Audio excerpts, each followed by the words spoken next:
Olá pessoal, aqui quem fala é Gabriel Wendel e esse é mais um vídeo aqui no canal. Bom pessoal, hoje teremos o vídeo, terceira parte que eu falo sobre o livro A Chave dos Grandes Mistérios. E só para lembrar, esse livro reúne uma seleção de artigos escritos por Eliphas Levi, um grande ocultista do século XIX, um escritor, ocultista, mago cerimonialista francês. Bom pessoal, mais informação sobre Eliphas Levi já está disponível aqui no canal no vídeo Desvendando Baphomet. E esse vídeo ele vai tratar sobre a simbologia da figura, um pouco sobre a história de como ela foi criada, enfim. É importante, caso você queira saber mais sobre Eliphas Levi, nesse vídeo terá mais informações.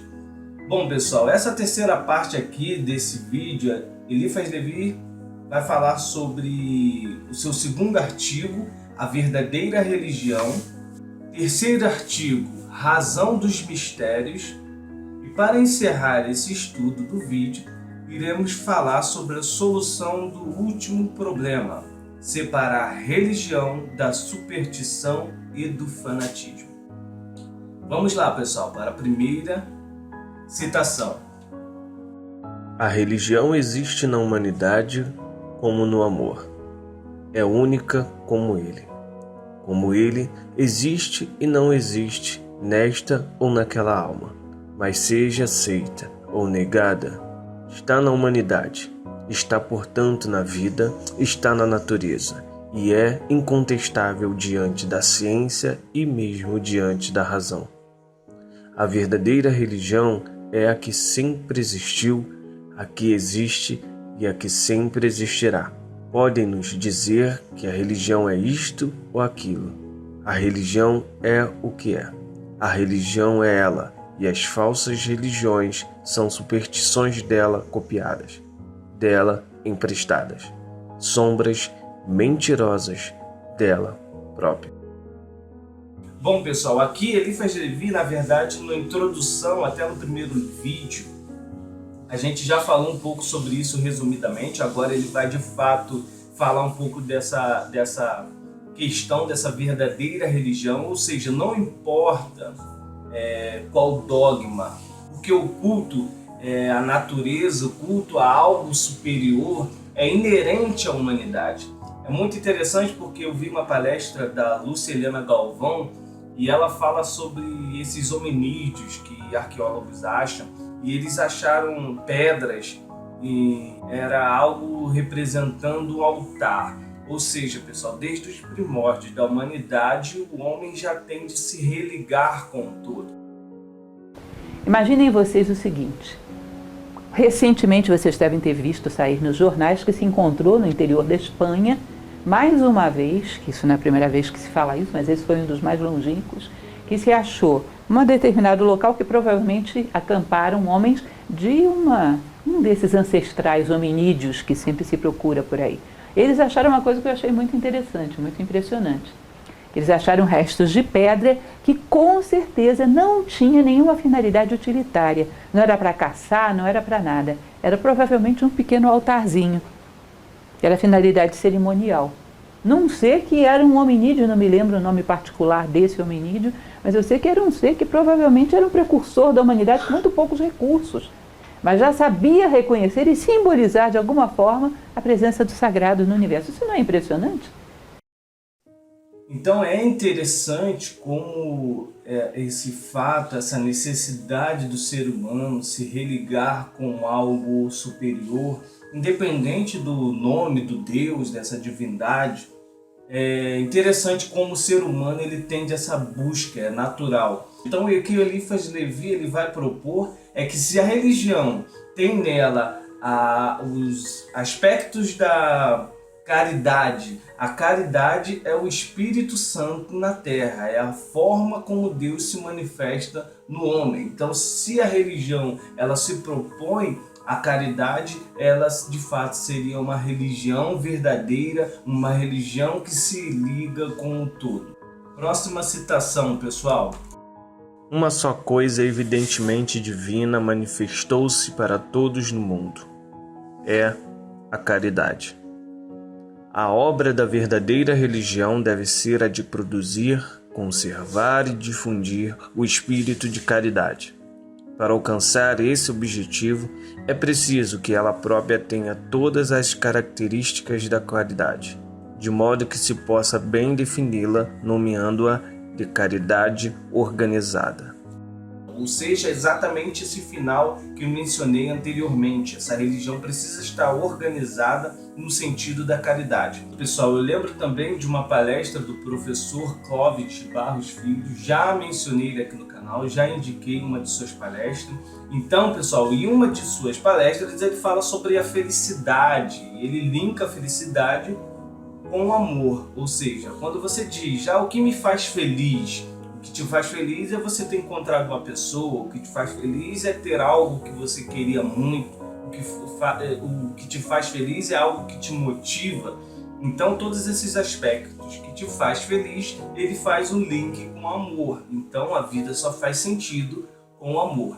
E é o que transcende, é o fazer algo para alguém sem esperar nada em troca. De fato seria o que a gente está tratando aqui como a caridade. Então você teria o eros, o que te motiva, o desejo de ter algo, teria o filia, uma reconciliação com o presente, ou seja, ser feliz com a coisa que você tem, não somente com a coisa que você deseja.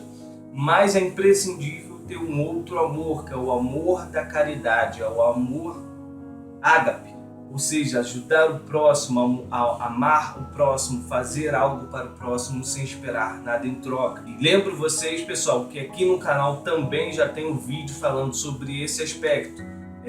Existe um símbolo, o símbolo do pelicano. Esse símbolo ele vai falar sobre diversos pontos, mas um que eu destaco, que eu acho relevante, seria o ponto justamente do assunto que remete à caridade. Então, após esse vídeo aqui, vocês deem uma olhada nesse vídeo para ter uma compreensão maior sobre esse assunto, tá bom, pessoal? E agora a gente chega no terceiro artigo, pessoal. Solução do terceiro problema. Razão dos mistérios. Sendo a fé a aspiração ao desconhecido, o objeto da fé é absoluta e necessariamente um mistério. Para formular suas aspirações, a fé é forçada a emprestar do conhecido as aspirações e imagens. Mas ela especializa o emprego dessas formas ao reuni-las de uma maneira impossível na ordem conhecida. Ou seja, pessoal, a fé por si só é necessariamente um mistério, porque ela pega suas aspirações, apesar de que as imagens, o contexto, é necessário um embasamento histórico do ser humano, ou seja, não tem como imaginar, por exemplo, o céu sem me basear com as coisas que eu já toquei, com as coisas que eu já vi. Então a fé nesse sentido, ela é obrigada a pegar emprestada essas imagens, mas a forma como ela organiza, a proposta que ela propõe, então ela é referente aos mistérios. O objeto da fé é o problema da matemática onde o x escapa aos procedimentos de nossa álgebra. As matemáticas absolutas provam somente a necessidade e, por conseguinte, a existência desse conhecido representado pelo x intraduzível. Ora, por mais que a ciência avance em seu progresso indefinido, mas sempre relativamente finito, nunca encontrará na língua do finito a expressão completa do infinito. O mistério é, portanto, eterno. Bom, pessoal, aí a gente toca num assunto muito delicado entre a razão, a fé, a religião e a ciência, porque o materialismo ele propõe ser o dono da verdade, ou seja, aquele que consegue explicar a nossa realidade. Mas o materialismo ele consegue explicar a realidade através dos nossos 5 sentidos. Fora isso, não tem como ele dar essa explicação. Mas será que nossa realidade de fato é só aquilo que nossos 5 sentidos conseguem perceber? Um grande exemplo que eu gosto de citar é referente ao poema. O poema você lê ele, você vê as letras estão organizadas, mas você há de convir comigo que o poema em si não são as letras. Não é a forma que as letras estão organizadas, é algo mais sutil, é algo mais abstrato. O materialismo ele não consegue ainda explicar com todas as riquezas de detalhe, com toda a propriedade. De fato, isso também é uma realidade, porque uma vez que ele admite uma nova realidade além do seu alcance, passamos então para a área da fé e a área dos mistérios. E nesse aspecto a gente pode citar, por exemplo, o começo de tudo, onde a fé ainda opera. A primeira causa foi a expressão usada por Darwin para descrever esse momento impecável da criação. Ele provou que a vida evolui constantemente, e isso é um fato, mas não conseguiu imaginar como esse processo começou. Em outras palavras, pessoal, a teoria de Darwin descreve a sobrevivência do mais apto, mas não a chegada do mais apto. Essa primeira causa, esse início impecável da criação ainda é um mistério e é da propriedade ainda da fé, é a propriedade ainda dos mistérios. Mas aí a gente entra em um detalhe muito importante e muitas pessoas questionam quem de fato está completamente certo: a ciência ou a fé? Vocês não esperem que eu darei uma resposta de tamanha responsabilidade, então recorrerei a um livro que eu já mencionei aqui no canal, pessoal. E isso fala no princípio da polaridade. Tudo é duplo, tudo tem polos. Tudo tem seu oposto, o igual e o desigual são a mesma coisa. Os opostos são idênticos em natureza, mas diferentes em graus. Os extremos se tocam, todas as verdades são meias verdades. Todos os paradoxos podem ser reconciliados. O que a gente vê então, pessoal? Tanto a fé quanto a ciência estão tentando explicar exatamente a mesma coisa, a nossa percepção da realidade e diferente realidade. Ou seja, pessoal, cada uma oferece meias verdades. E aí a gente tem um momento muito importante. Todo místico ou todo religioso não deve negligenciar as descobertas da ciência, mas também, é claro, a ciência deve respeitar as aspirações da fé. Se não existisse, seria preciso inventá-la. Mas se o homem fosse capaz de inventar o espírito da caridade, teria também inventado Deus. A caridade não se inventa, revela-se por suas obras. E é então que se pode gritar como o Salvador do mundo: felizes os que têm um coração puro, pois verão a Deus. Entender o espírito da caridade é ter a inteligência dos mistérios. Então, pessoal, Eliphas Levi ele vai falar também sobre outras religiões, no sentido mais como o culto criado pelo homem, algo que está se distanciando cada vez mais da caridade, virando algo dogmático do ser humano, algo com mais mão do ser humano do que o sentido mais sutil, que seria o espírito da caridade. E por isso, essa última citação referente a esse artigo. Quando sentirem novamente a necessidade de acreditar, quando seu coração revoltar-se por sua vez contra a tirania de uma razão falseada, quando se cansarem das frias abstrações do seu dogma arbitrário, das vãs observâncias do seu culto sem efeito, quando sua comunhão sem presença real, suas igrejas sem divindade, sua moral sem perdão, os aterrorizarem, enfim, assim que ficarem doentes da nostalgia de Deus, não se levantarão como um filho pródigo e não virão julgar-se aos pés do sucessor de Pedro, dizendo: Pai, pecamos contra o céu e contra vós. Já não somos dignos de ser chamados vossos filhos, mas incluí-nos, ao menos entre os vossos mais humildes servidores.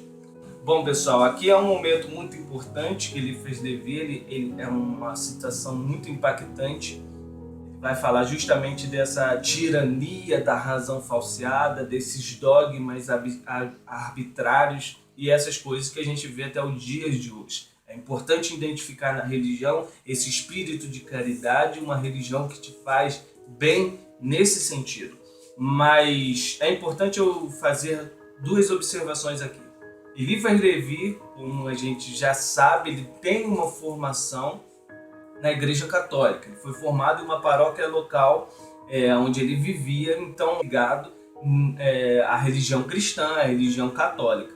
Então é importante fazer esse tipo de observações, que a gente vê nitidamente a forte tendência de Eliphas Levi levar considerações e quase no sentido religioso. Então algumas pessoas fazem crítica nesse sentido, porém eu acho super normal. Se você tem uma religião em uma determinada vertente, por mais que você, um estudante dos mistérios, suas análises, suas observações vão tender essa sua formação, é natural. Você vai escrever conforme a sua formação, sua história de vida. Uma outra observação que o inscrito comentou: mas eu não concordo com muitos pontos de Eliphas Levi. Devemos levar em consideração que ele é um cultista do século XIX, uma outra sociedade, uma outra estrutura. Então isso tudo leva em consideração o que Eliphas Levi está escrevendo. E é claro, pessoal, vocês não vão encontrar nenhum estudante dos mistérios, nenhum ocultista 100% correto. Solução do último problema: separar a religião da superstição e do fanatismo. A superstição vem da palavra superstis, sobrevivente, é o símbolo que sobreviveu à ideia e é a forma preferida à coisa. É o rito sem razão, é a fé tornada insensata porque se isola e, por consequente, o cadáver da religião. A morte da vida é a inspiração substituída pelo embrutecimento. O fanatismo é a superstição apaixonada. Seu nome vem da palavra fanos, que significa templo. É o templo colocado no lugar de Deus. É a honra dos sacerdotes substituída pelo interesse humano e temporal do padre. É a paixão miserável do homem explorando a fé do crente. Bom, pessoal, aqui encerramos o vídeo. Então, uma última observação, pessoal: livros como esse de estudos de mistérios da vida são livros que precisam ser lidos com muita paciência, com calma, analisado, porque, como a gente viu aqui, religião, o verdadeiro Deus, verdadeira religião, fanatismo são conceitos que precisam ser refletidos para você ter uma compreensão mais elevada sobre o assunto. Então eu espero que vocês tenham gostado do vídeo, eu espero continuar essa série, pretendo ir até o final desse livro para a gente tentar motivar pessoas a lerem e acompanhar aqui no canal e verificar um outro, talvez, ponto de vista que ela não tenha percebido quando leu o livro. Bom, pessoal, um abraço e até a próxima. Valeu!